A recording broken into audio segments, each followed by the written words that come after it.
जय श्री माता जी। हम सभी श्री माता जी के श्री चरणों में प्रणाम करके सामूहिक बंधन लेंगे। Let us all humbly bow down at lotus feet of Shri Mata Ji and take collective बंधन।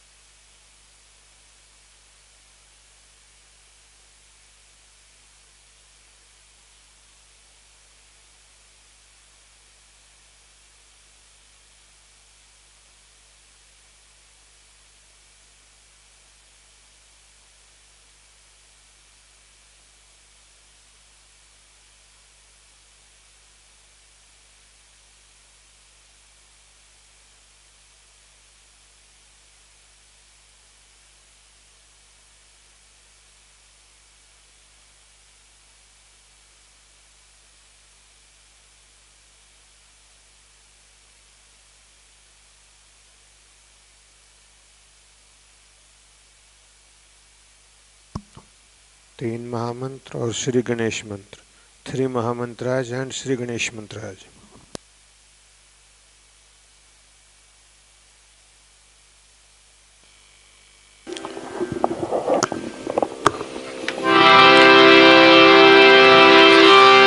Oh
Om Namah.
ध्यान की इस स्थिति में अब हम सब श्री माता जी की अमृतवाणी सुनेंगे। In this meditative state we will now listen Shri Mata ji अमृतवाणी।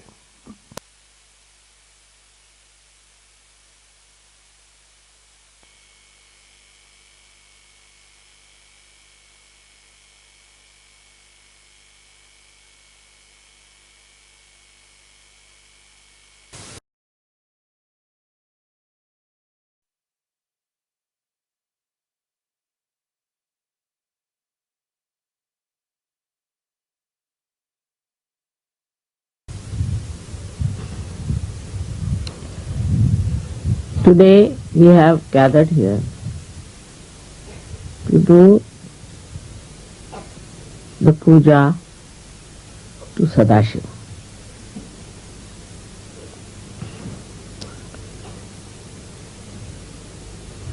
The one which is reflected within us is the Shiva, which is the pure spirit.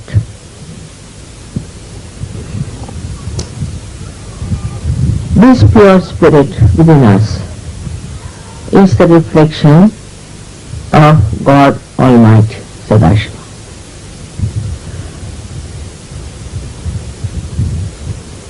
It's like the sun that falls in the water and gives a clear reflection, or else it falls on the stone. It doesn't give any reflection at all.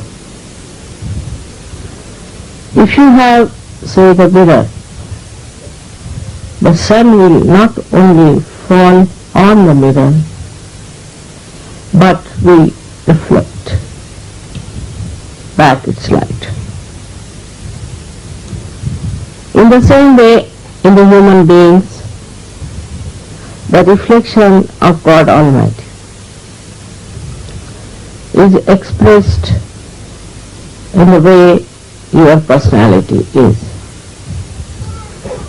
If your personality is clean and clear, innocent, then the reflection could be like a mirror. Thus the saintly people, they reflect God Almighty in the proper manner, in the sense that their own identification with wrong things is no more. When there is no such identification, and when a person is absolutely the pure spirit, then the reflection of God reflects into others. Luckily, you all have got your self-realization. That means the reflection of God Almighty is already working into your attention. The attention is enlightened by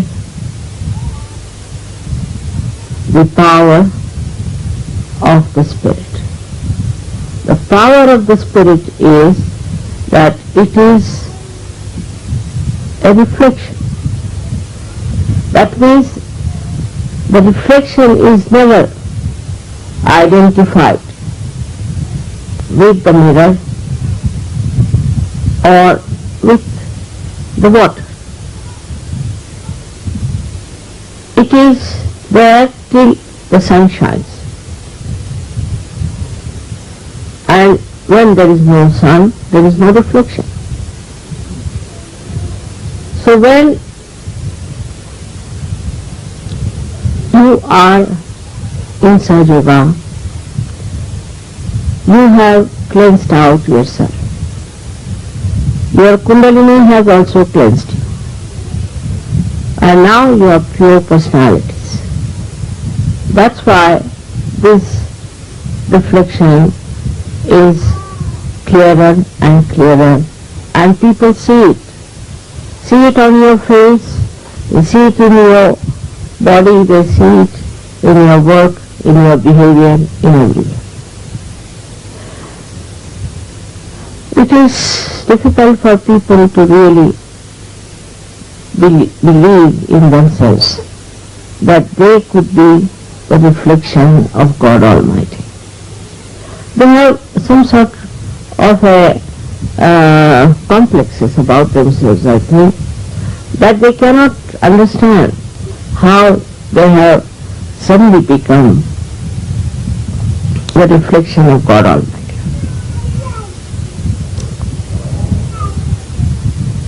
But they have a capacity, and they can become the reflection of God Almighty, for which they have to have faith in themselves, faith in their ascent, to believe that we have become that. The confidence in Sahaja Yoga is very important. Without the full confidence, you cannot achieve your ascent that you have seen. Even in my lectures I have to tell them that you have to have full self-confidence.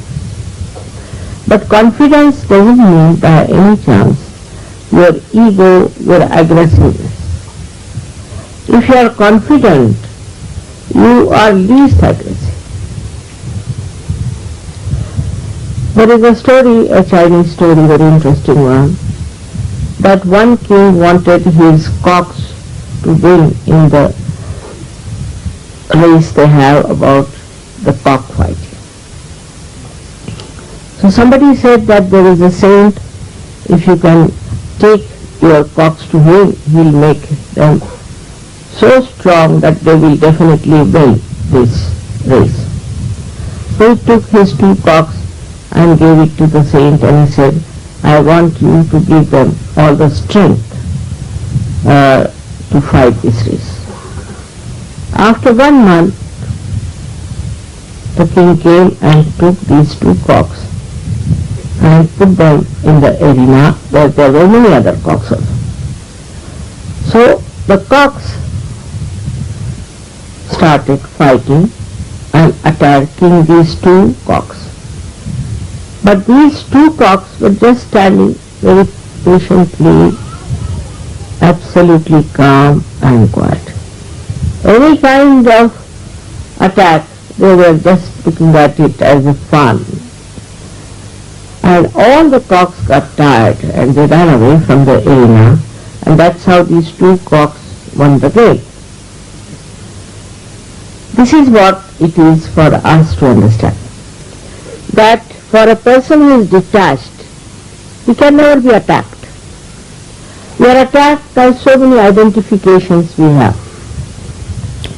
Firstly, our family, then our country, then our religion, then all kinds of things, racialism, all these identifications really make us weak because they attack us all the time and put confusion into the minds of Sajogis, I have seen. The reason is you must have confidence in Sajog and confidence in yourself that you are on the right path and that you are now saved. And nobody can attack you because you have the complete protection of the Divine. People may follow any religion, they may follow any guru, they may follow anything, but they have fear all the time that will be attacked. And they are afraid to say things which they should say. They have no discretion even to know what is to be said. With the proper understanding that you are the pure spirit, if you believe in that, then you will be surprised that you will be very confident about what you are doing. In that way we can say that we have also another great advantage, is that we are in the collective. We can find out in the collective how are we behaving. What is the reaction in the collective? In the collective, it's a person who is very subtle. He need not talk too much. He need not say much. He could stand like the cocks I told you about. But his depth can be felt. You can feel a person of that caliber, that he is such a deep person that he don't want to aggress. He feels protected within himself. So this protection we have to feel not mentally but within ourselves. And once you have that gravity, that feeling, nobody can attack. The attacking person himself is insecure, or maybe he is ill-bred, maybe he is not yet a Sahajogi. So you have to just have a kind of a gracious view about the person. Like Shiva was, we should say, Sadashiva's character is known that he is the one who used to forgive anyone. Anybody who did penance, like standing on their heads, or standing on one foot, or not eating their food, or all kinds of penances, he used to be so disgusted that he would say, all right, what do you want? Take it. And he also gave blessings to many Rakshasas, as you have heard. And so many Rakshasas were blessed by him because he got fed up with their penances. There were so many stories about Sadashiva giving a blessing to people, even to Ravana, which is a very interesting story about Ravana. That Ravana did lots of penance. I don't know what he did, how much he must have starved with his 10 minutes, and what. I mean, if one mouth is there, you feel so hungry. With 10 mouths, I don't know what he must have done to do that kind of a penance, but Shiva just got fed up, you see. His compassion is so great, he thought, let this man have whatever he likes. So Ravana went to Shiva, and Shiva said, what do you want? Why are you doing all this to yourself? So he said that I want to have a blessing. He said, what blessing? First you promise that whatever I ask for you will give me. He said, of course, if it is in my power, I will give. It's a very interesting story. So he said, I want to have your wife, because he knew his wife is Adishakti, and if he gets the Adishakti as a partner with him, he can do wonders. So he asked that I should get your wife as my partner. it was very difficult, you see, for him to take such a decision, to give in to this devil. But in compassion, he did it. And all these events, you see, really show that how his compassion works out things. As a result, it was decided that his wife Parvati had to go with this horrible fellow. But Parvati's sister was Shri Vishnu, that is Shri Krishna, and he said to himself that I can't allow my sister to go with this devil, I must do something about it. The most mischievous one is Shri Krishna. So what he did was to make him feel like going for the bath. So he felt shy, he put the lady on one side and he went to the bath. Now Shiva had warned him that you better be careful, because this Mother Earth is the mother of this lady, and never put her on the Mother Earth. You must carry him all the time on your back. So when he reached a certain point, this Sri Krishna created a mischief and he felt like going. So he put her down. As soon as he put her down, the Mother Earth sucked her in and he didn't know what to do. Second time again he tried. And he again went to Shiva and he said, see now, this is what you have promised and this is what is doing. He said, I had warned you that her brother is a very mischievous fellow and he'll somehow or other manage, so you better be careful. This time you don't listen to him. Don't put her on the ground, whatever it is.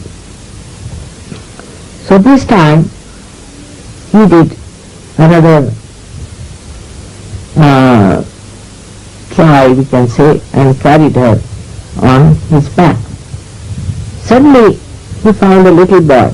It was Shri Krishna himself, laughing at him. She said, why are you laughing at me?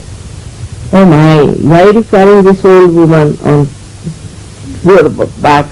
She has no ornaments. He said, she's the goddess. He said, no, she has no ornaments. She is wearing nothing. How can she be the goddess? So you see, in India that's a proverb we use, some lady who lives without any ornaments or anything, but she's like the Lanka Parvati. So he was carrying her to Lanka. And when he looked at her up, he saw a very old woman without any teeth, laughing at him. He got such a fright, he threw her. That's Mahamaya.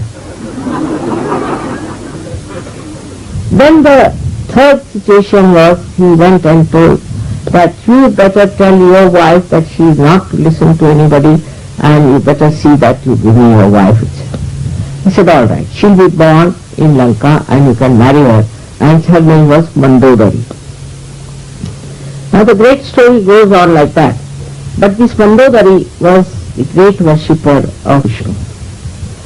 And at the time when Rama came to kill him, all this was organized by Mandodari herself. Because she knew that if Sri Ram kills Ravana, he will get his liberation from these ideas about women. The way he was running after Sita and doing all these things, she actually wanted that something should happen, that he should take another birth and he should get rid of these notions of looking after beautiful women and the way he brought Sita ji there. She was against it completely, but he would not listen. So the war took place, and in the war he was killed by Shri.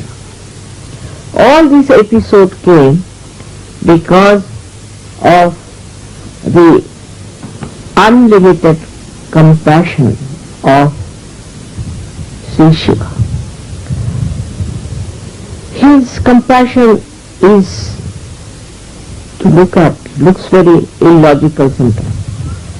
But there's a big logic behind it. The logic is that whatever he does brings forth a kind of a solution of the problem.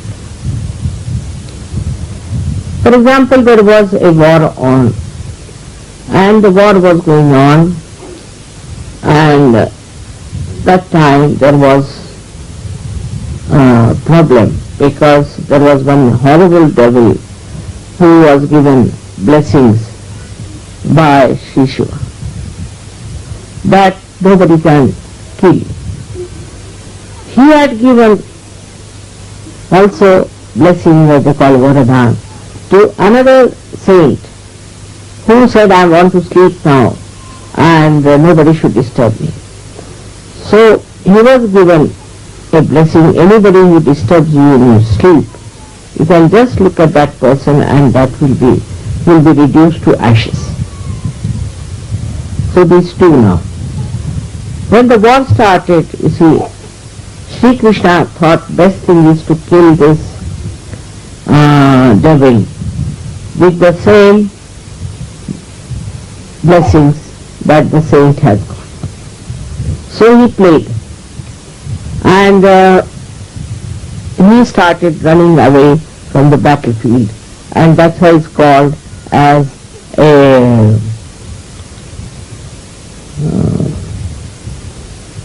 a warrior who has ran out of the field, Ranchordas, the one who runs away out of the field of battle.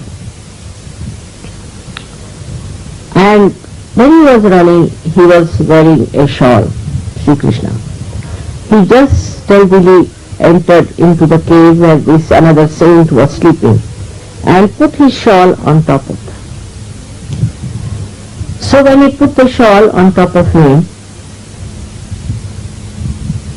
the gentleman, the devil who was following him, this satanic fellow, he reached that place and saw the same shawl, and he said, oh, so now you are tired and now you are sleeping here, I'll put you right, without realizing who was sleeping. And he pulled the shawl, and here the sleeping saints get up and looks at him, and they say with his third eye he burnt. So the solution came in. So the whole play is like this, of three forces going on, just to show ultimately the truth prevails. First is the Shiva's compassion, his goodness, to one side. Then the play of Sri Krishna, or say Shri Vishnu, of neutralizing.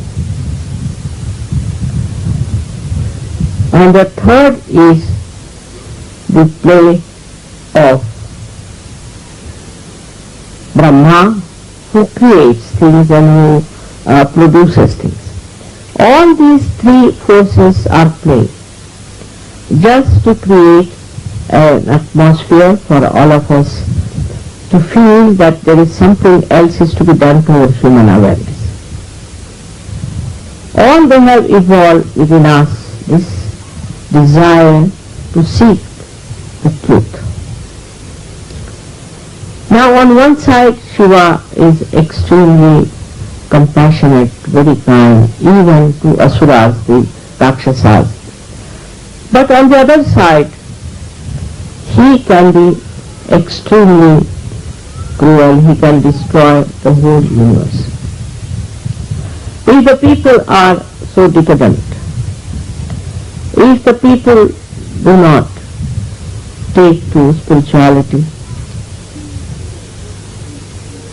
if their innocence is completely lost, if they do not get detached from all these wrong identifications which are creating problems in this world, he destroys the whole universe.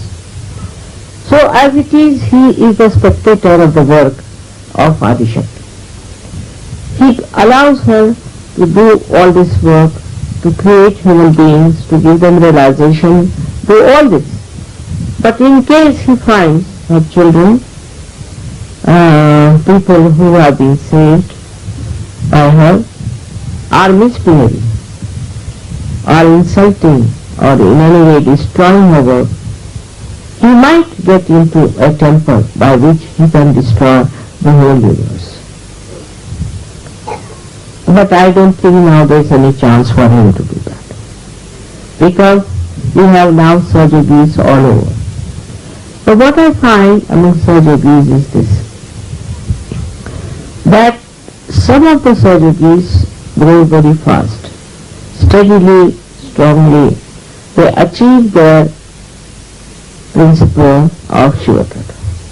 The first achievement shows that from inside they start getting detached. Now detachment is not mental. It's not mental. It is not that we have to take to some sort of a sannyasa, or we have to go to Himalayas, give up our families and all. But the detachment is within oneself. When that detachment starts working, the first sign is that we become joyous. We become happy. Now if you ask anyone, why are you unhappy?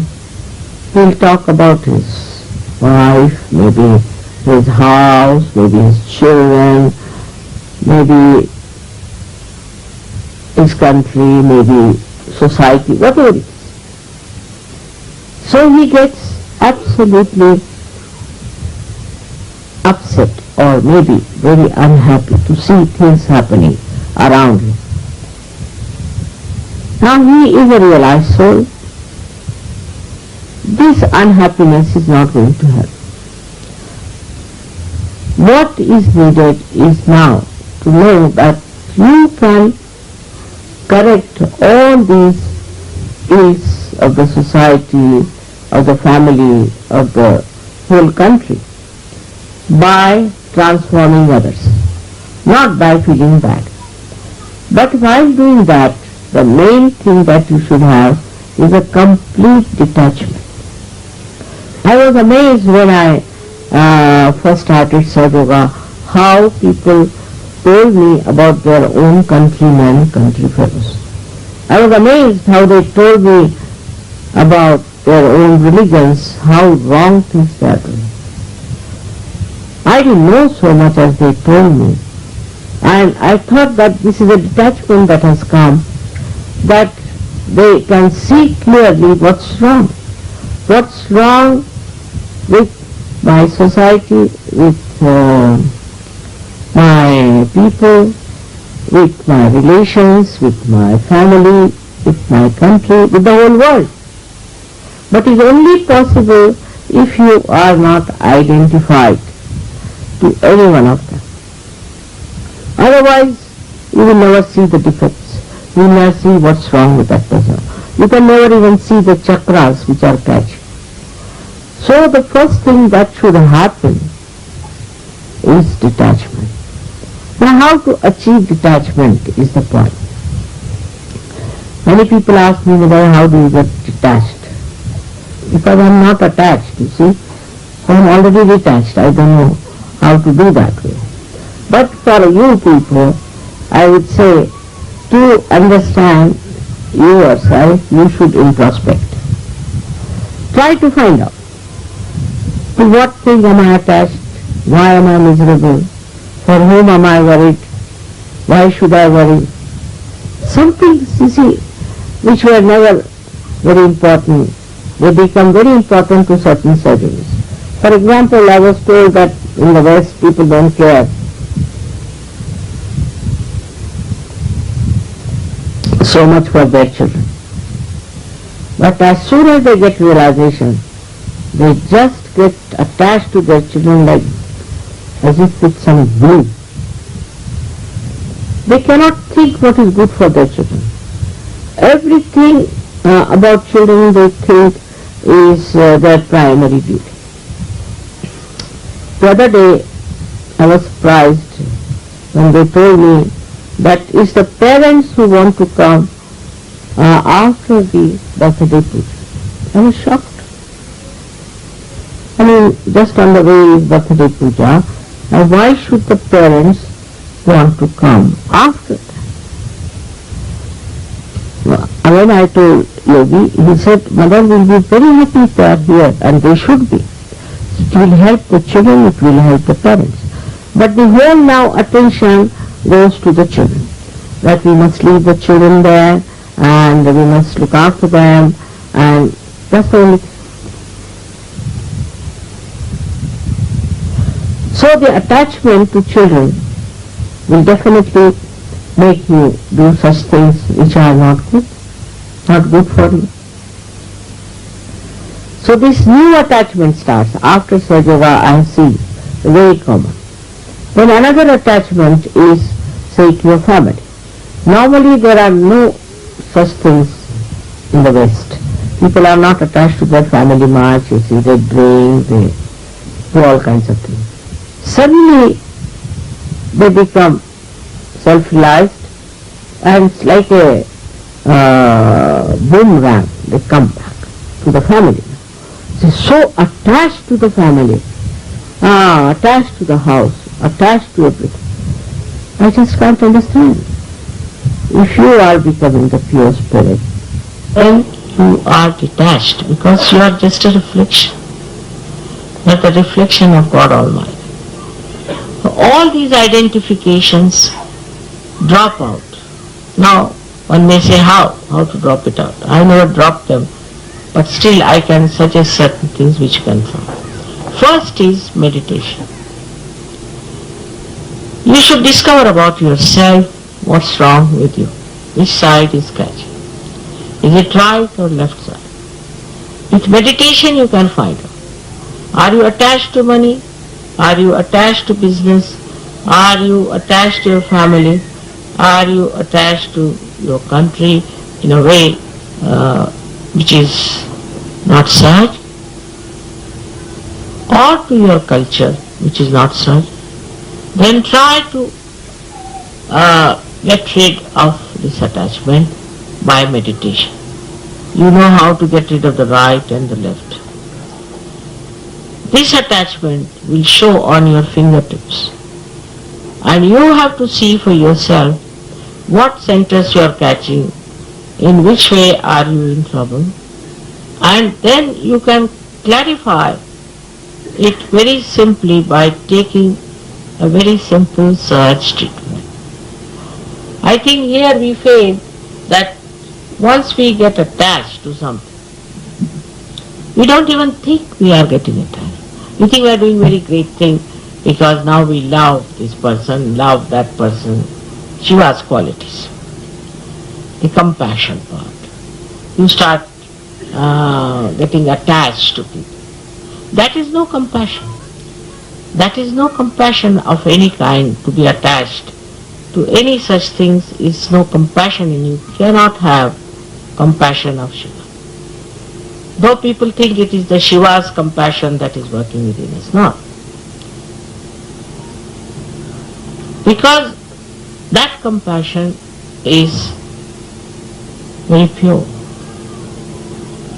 It is like, as I have told you many times, it's like the sap in the tree which rises and goes to various parts of the tree, and then either it evaporates or goes down into Mother Earth. It's not attached.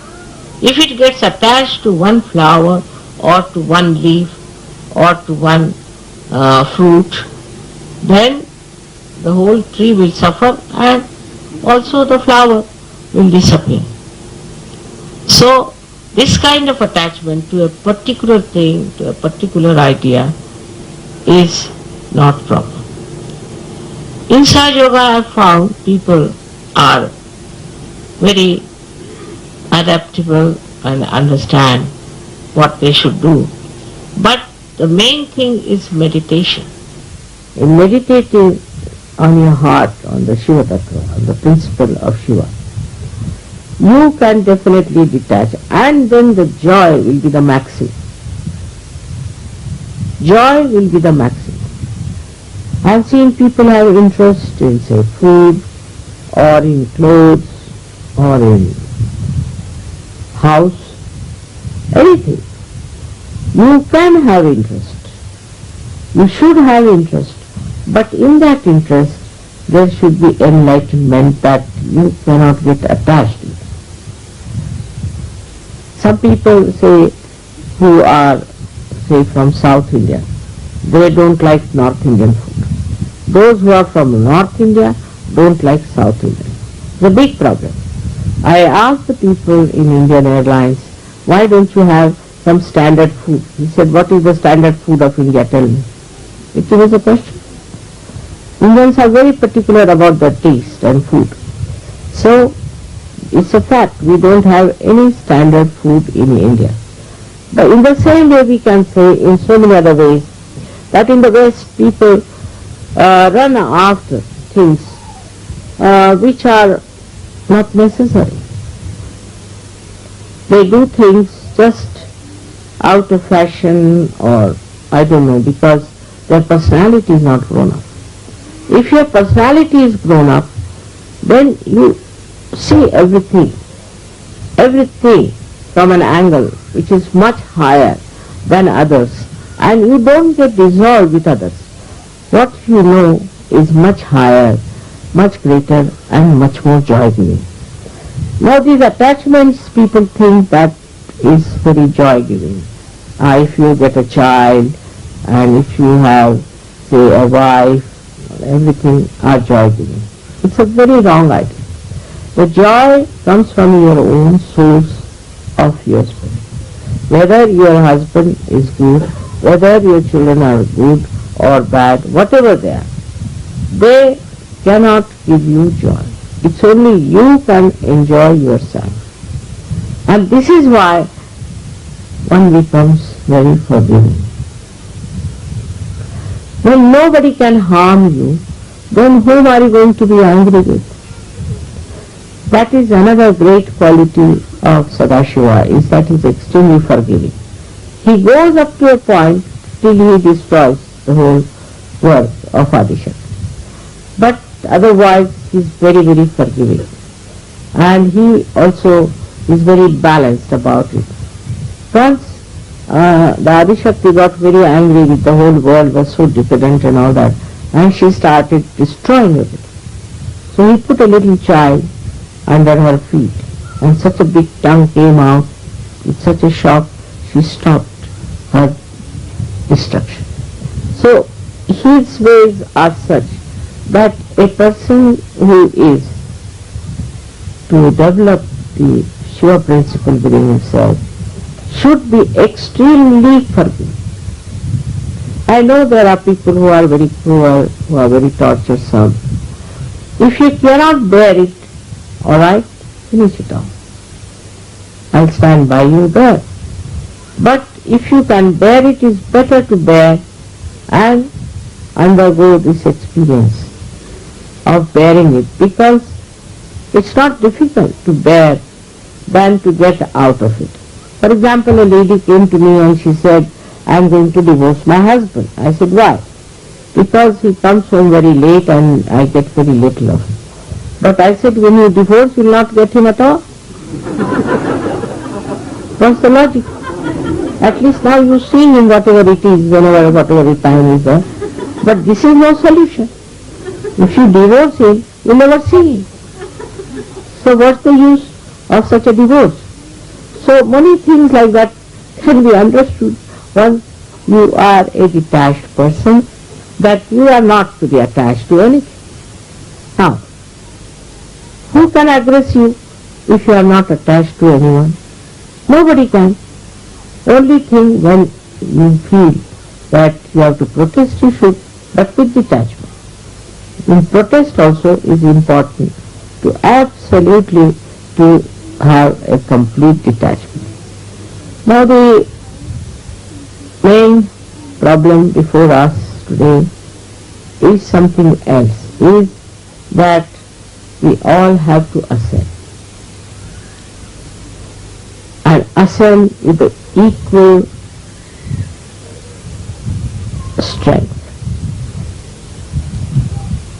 was a story about some birds who were caught in a net. So they decided that we should get out of this net, and they tried.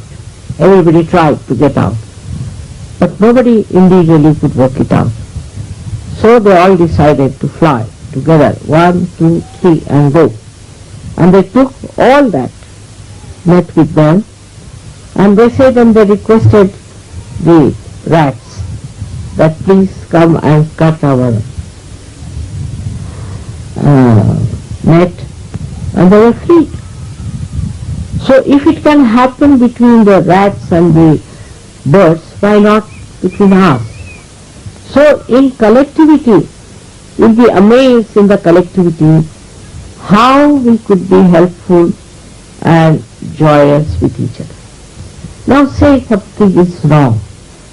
It's your mother, father, sister, somebody. Doesn't matter. After all, you have the ocean of joy here with the collectivity. And your problems can be solved if collectively, if you want to solve your problem.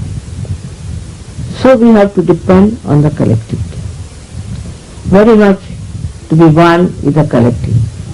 I feel once you jump into the sea of Sahaj, the joy itself draws you to them.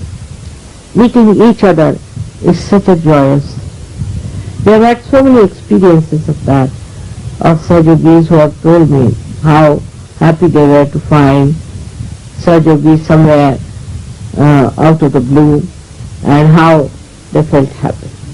So this tie between the Sahajogis is really the most joyous channel, and that is what is the source, we should say, of our becoming one together. Once you start enjoying each other.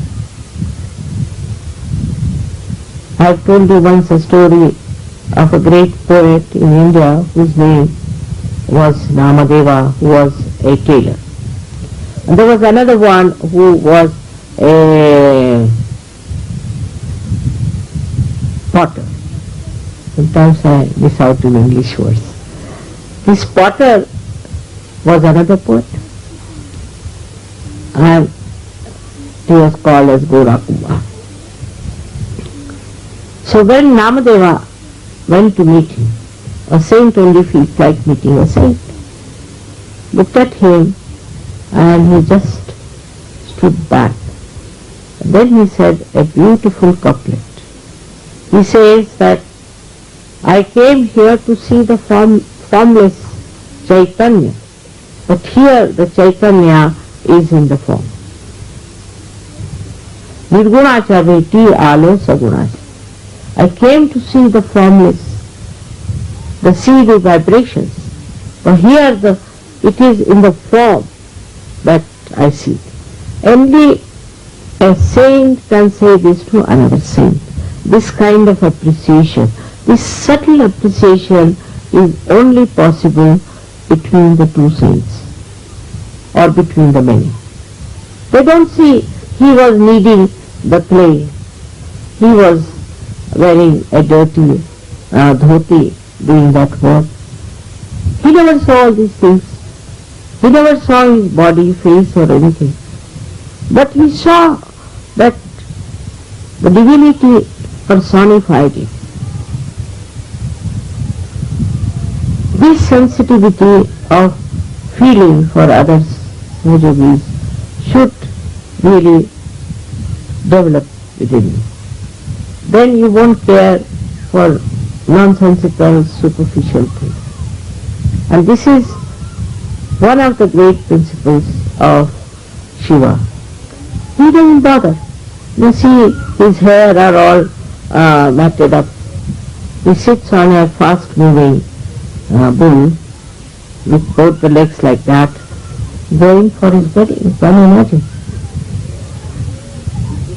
And all his friends, all his followers are somebody has only one eye, another has only one hand, one is bent like that. Because for him, the outside personality doesn't matter. What matters is the spirituality. Whether you have one eye or whether you have a crooked body makes no difference to him. To him, all of them are his own people. Because nothing that is superficial attracts his attention, but the divinity in a person. We have so many ways of understanding his principle because he is all pervading. If you feel compassion for someone, it works. It definitely works. Recently there was a case of some sort of a incurable disease in Mexico. And the lady who was Mexican, who was working in the UN, she's still working in UN, she wrote to me 2 letters that, Mother, I'm going to lose my son because he has this horrible disease. I mean, just she wrote to me. I just felt such compassion for her because she wrote a letter which brought tears to my eyes. And imagine those tears have cured that boy.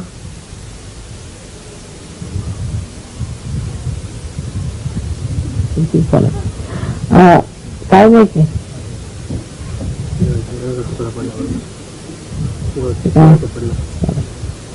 has cured that boy completely. And she wrote me a letter of thanking me and all. I was amazed because my compassion is not mental, it just works, it's just there, just flows and works it out. In the same way you can also become that. I want you to have all my powers, but first is the compassion. And a Sahajogi cannot ill-treat another person, anyone, whether he is a Sahajogi or not a Sahajogi, that's not important. But nobody can aggress other Sahajogis. If to say even he is a non-Sahajogi, Sahajogi should never aggress. That's not a sign of a Sahajogi. Sahajogi is different. Like the other day somebody said, I said, you are very hot-tempered. Yes, I am. Then somebody provokes me. I said, everybody when he is provoked only gets angry. Only the mad people are such who do not get angry even if they are provoked. So, if you get angry when you are provoked is nothing so great. Everybody gets angry like that when you are provoked. But if you say that if you are not provoked, then you will not get angry. That sort of a state is very different. So, what I find that in the whole atmosphere of today in the modern times, there's a big struggle going on, which is not Shiva's culture. Shiva's culture is I should say the Sahaj culture. If you are Sahajogis, you should have compassionate understanding of others' feelings, and also you should have readiness to look after not only Sahajogis, also non-Sahajogis. Then your compassion will become effective.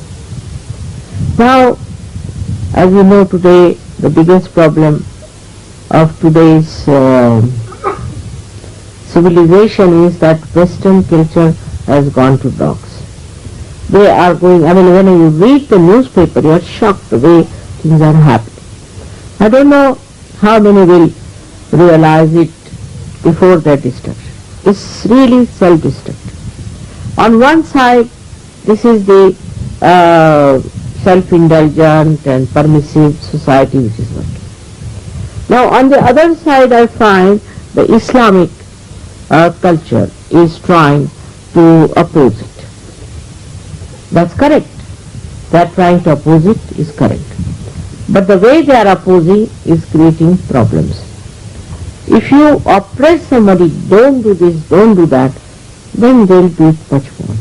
I'll give you the example that if you go into the north of India, the culture is more Islamic.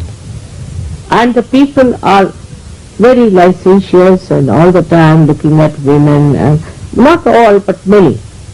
Though they say they are Hindus or they say this and that, but still they have all these bad habits which have come from the Islamic suppression. When a woman is completely covered and nobody can see her, they become much more curious. I have some people who came to Bombay and somebody was traveling with me and was looking at every woman on the street. I said, your neck will break now the way you are going on. But it is a common practice there. Not only that, but this curiosity goes too far and people can become extremely immoral just like we are in the West. So the suppression of your desires is also wrong. Also this culture which outwardly suppresses but inwardly people are very immoral. Once I was traveling from Riyadh to London and I went off to sleep. When I got up, I saw some other people sitting there all very nicely dressed up with short skirts and women with all the bow ties and this and that. So I asked their hostess, did we stop somewhere? She said, no, we have been going directly. I said, then who are these people? Say, they are so much changed. I mean, I was surprised that they were wearing such long these chadar and all that, and now here they are with all these funny dresses. I couldn't understand. That's what happened. The curiosity created by suppression also is not helpful. In Sahaja Yoga there is no question of suppression. You become innocent. Just become innocent. That is the principle of Shiva.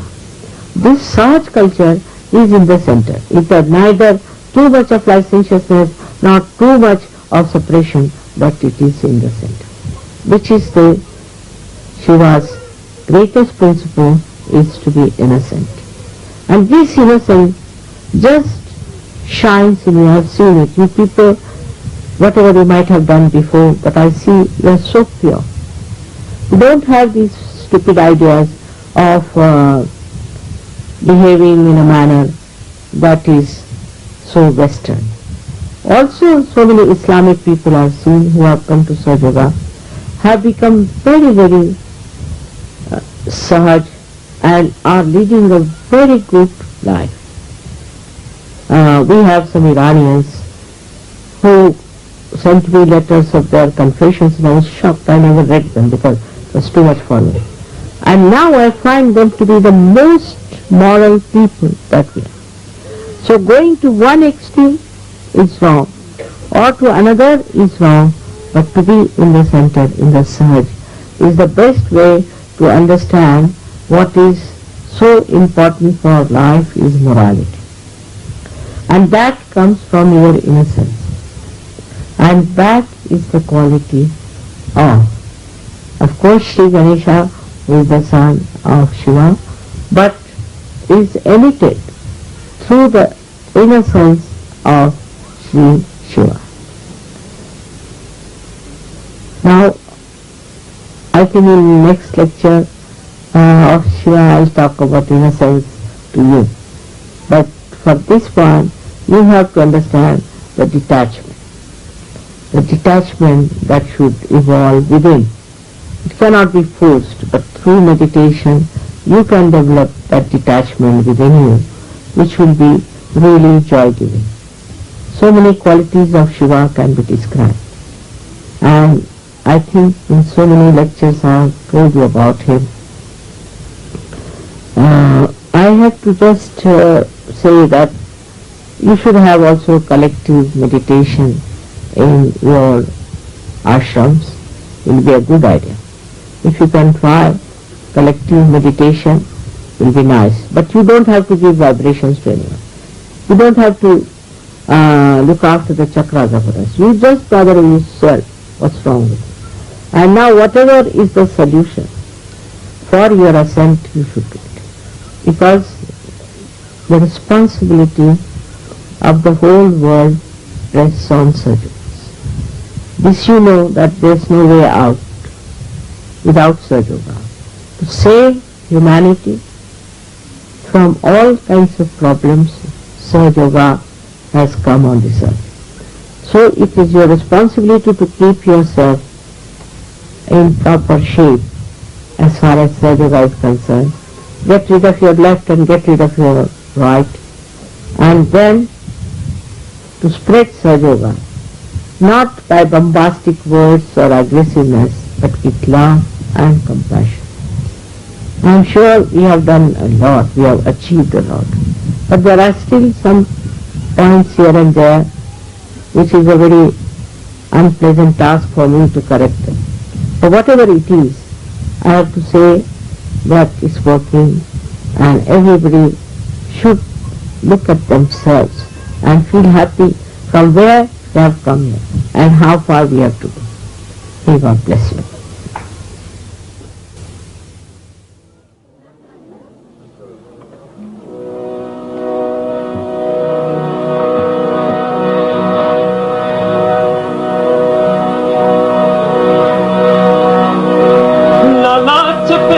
चंद्रमा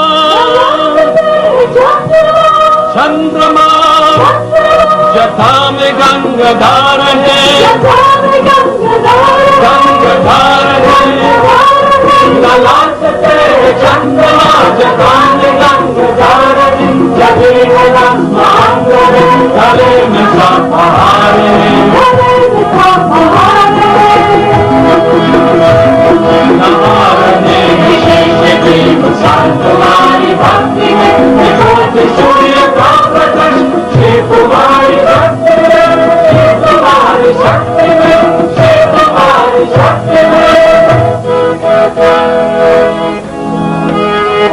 शंकर बोले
अब हम सब श्री माता जी की आरती करेंगे। Now we will offer aarti to Shri Mata ji.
सबको दुआ देना माँ, सबको दुआ देना।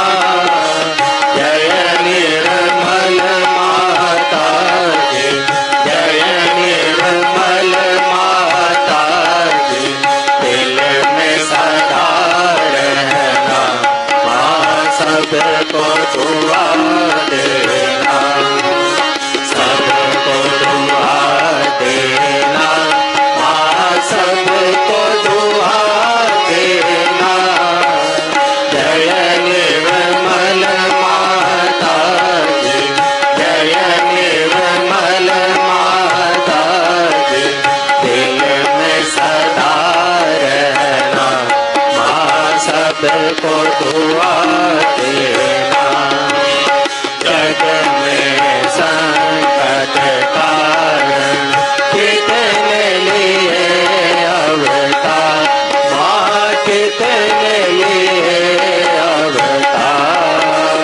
ईश्वर में तेरी महिमा, ईश्वर में तेरी महिमा।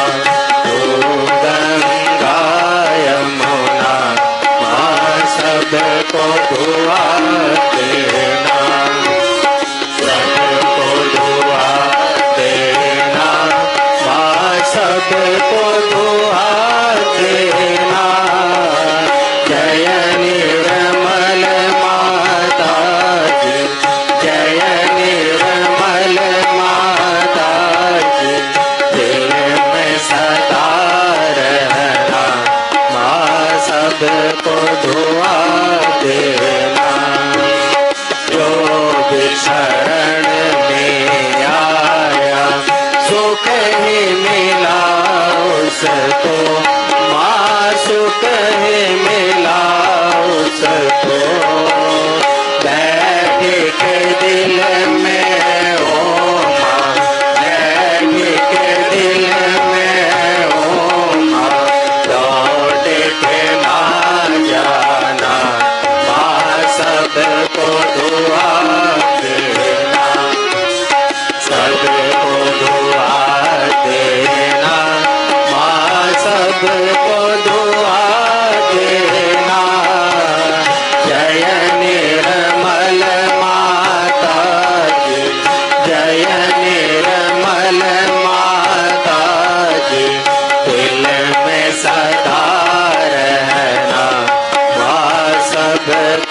दुआ देना।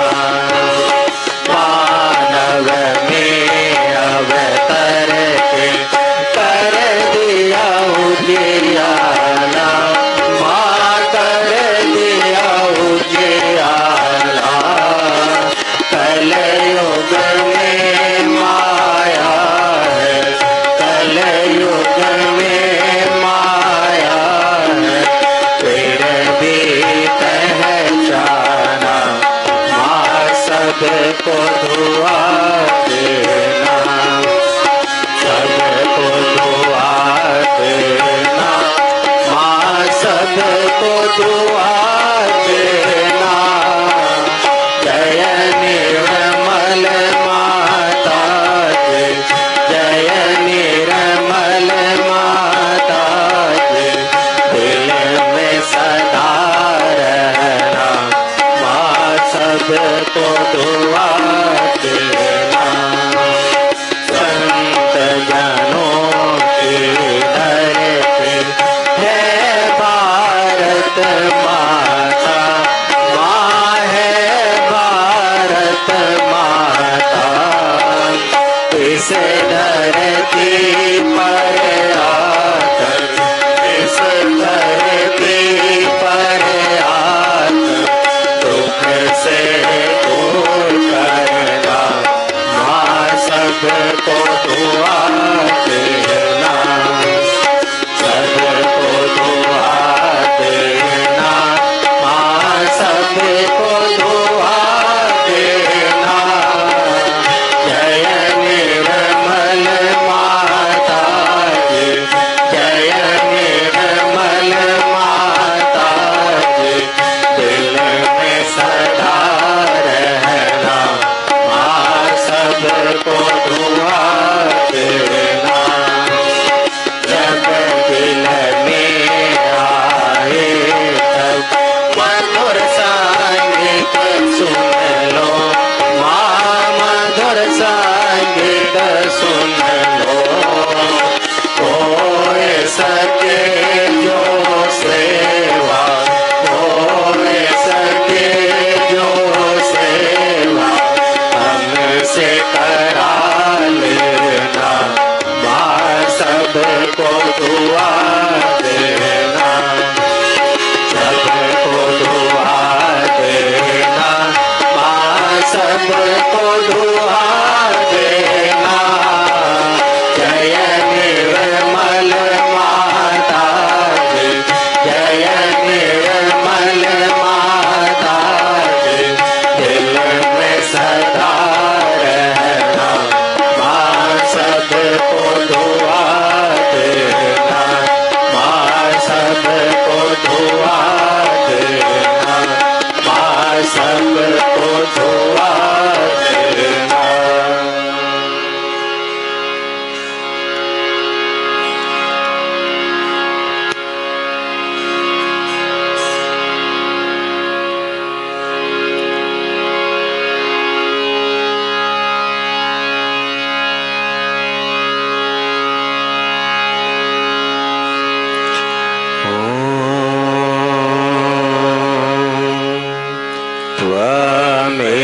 त्वमेव साक्षात् श्री महालक्ष्मी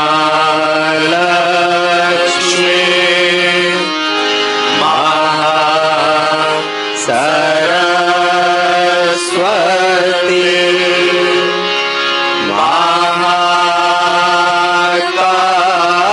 महाकाली त्रिगुणात्मिका कुंडलिनी साक्षात् श्री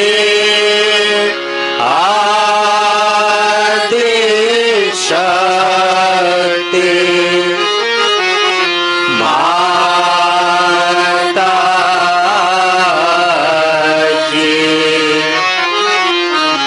श्री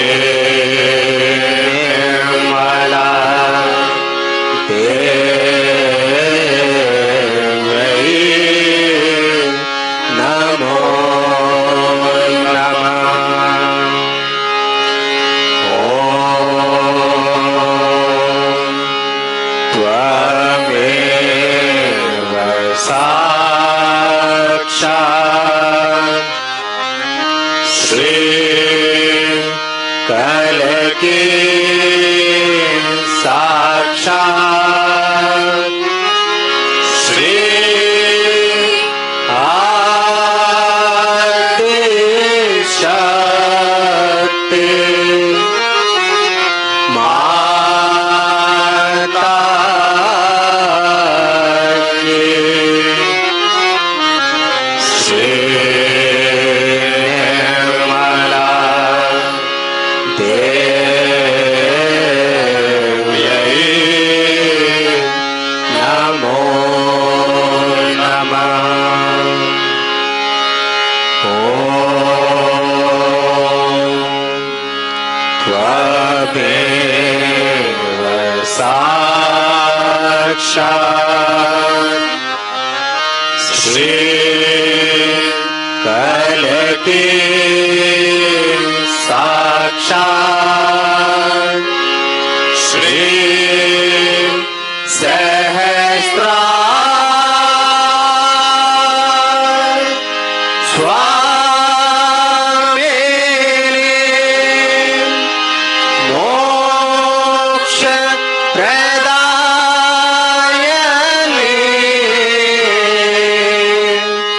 माता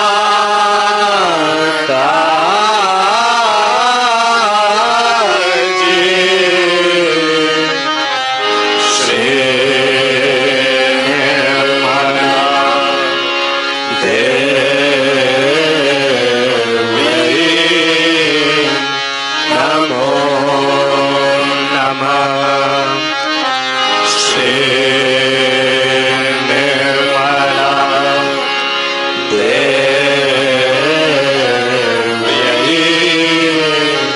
नमो नमः। श्री निर्मला देव्यै नमो नमः। बोलो श्री आदि शक्ति माता जी श्री निर्मला देवी की जय।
श्री माता जी, आज के सुंदर ध्यान के लिए हम सब आपके श्री चरणों में कोटि कोटि प्रणाम करते हैं माँ।